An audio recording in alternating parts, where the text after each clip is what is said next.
Maro. Maro. Isa naman taon ka, eh. Sa una pa na ko na piyo. Kaya mga Facebook, nagchat-chat mo. Nagchat-chat mo. Giiris ni mo. Pero nakabalo ko. Nag-cellphone. Nag-kuhan pa siya ito. Picture pa siya ito. Higda siya. Nag-picture sa nababay nga ito. Gisin po niya. Taka lang ka, oy. Taka ka lang. Bag-uhay pa ko na piyo. Ala, panawagan dito sa babae. Panawagan ito. Panawagan. Video mo ni. Labay ko na rin buwangan ka. Panawagan. Panawagan ba? Labay ko na rin. Kanya ako asawa nagduda. Kisa ko natin ako babae diha. Nanak. Sulti diri. Vlogger. Mata post ko man eh. Meron nga mga hibaw kung nabagyo yung babae, Sige yun. Wala ka diha. Asa Sa naman taon mo, eh. Asa ka mutugan.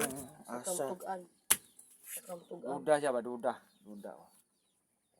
Kay ang mga naong dito, inig ko sa Facebook na agi hapon ko, no? Nganong naa, sige. Panawagan dire. O kisa ti babae na ako diha, Kita naman itibok kalibutan.